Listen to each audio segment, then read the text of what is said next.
Hi friends, ಎಲ್ಲರಿಗೂ ನಮಸ್ಕಾರ. ನಾನು Leena. Welcome back to Coorg life.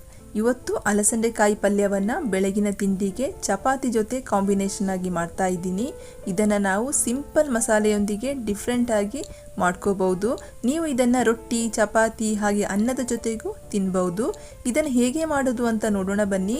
ಅದಕ್ಕೂ ಮುಂಚೆ ಯಾರಾದರೂ ನನ್ನ ಚಾನಲನ್ನು ಸಬ್ಸ್ಕ್ರೈಬ್ ಮಾಡದೆ ನೋಡ್ತಾ ಇದ್ದರೆ ದಯವಿಟ್ಟು ಸಬ್ಸ್ಕ್ರೈಬ್ ಮಾಡಿ, ಸಪೋರ್ಟ್ ಮಾಡಿ, ಹಾಗೆ ಸ್ಕಿಪ್ ಮಾಡದೆ ವಿಡಿಯೋವನ್ನು ಕೊನೆಯವರೆಗೆ ನೋಡಿ.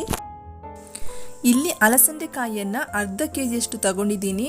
ಇದನ್ನು ಈ ರೀತಿ ಕಟ್ ಮಾಡಿ ವಾಶ್ ಮಾಡಿ ತಗೊಂಡಿದ್ದೀನಿ. ಈ ಪಲ್ಯ ಮಾಡೋದಕ್ಕೆ ಒಂದು ಮಸಾಲೆನ ರೆಡಿ ಮಾಡೋಣ. ಇಲ್ಲಿ ಒಂದು ಮಿಕ್ಸಿ ಜಾರ್ ತಗೊಂಡು ಇದಕ್ಕೆ 1/4 ಕಪ್ನಷ್ಟು ತೆಂಗಿನಕಾಯಿ, 1/4 ಟೀ ಸ್ಪೂನಷ್ಟು ಸಾಸಿವೆ, ಸ್ವಲ್ಪ ಕೊತ್ತಂಬರಿ ಸೊಪ್ಪು ಹಾಗೆ 1/4 ಇಂಚಷ್ಟು ಶುಂಠಿಯನ್ನು ತಗೊಂಡಿದ್ದೀನಿ. ಇದನ್ನು ಈಗ ನೀರನ್ನು ಹಾಕದೆ ತರಿತರಿಯಾಗಿ ಕೋರ್ಸ್ ಗ್ರೈಂಡ್ ಮಾಡ್ಕೊಳ್ತೀನಿ.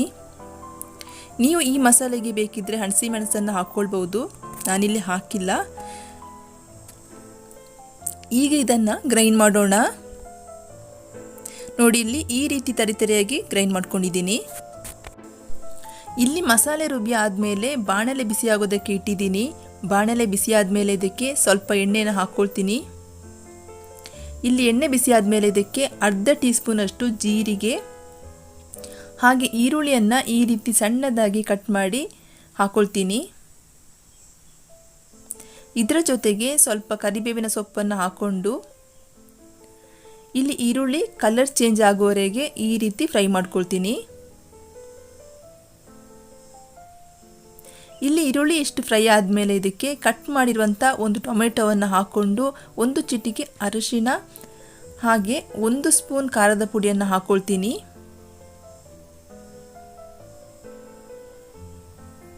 ನೀವು ಇಲ್ಲಿ ಖಾರದ ಪುಡಿ ಹಾಕುವಾಗ ಹೆಚ್ಚು ಕಡಿಮೆ ಮಾಡ್ಕೋಬಹುದು. ನಾವಿಲ್ಲಿ ಹಾಕಿರೋ ಟೊಮೆಟೊ ಮೆತ್ತಗಾಗುವವರೆಗೆ ಚೆನ್ನಾಗಿ ಫ್ರೈ ಮಾಡ್ಕೊಳ್ತೀವಿ.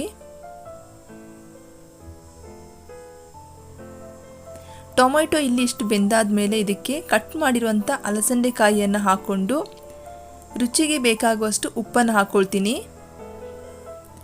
ಇದನ್ನು ಈಗ ಚೆನ್ನಾಗಿ ಮಿಕ್ಸ್ ಮಾಡಿ 5 ನಿಮಿಷಗಳ ಕಾಲ ಲಿಡ್ ಕ್ಲೋಸ್ ಮಾಡಿ ಬೇಯೋದಕ್ಕೆ ಬಿಡ್ತೀನಿ.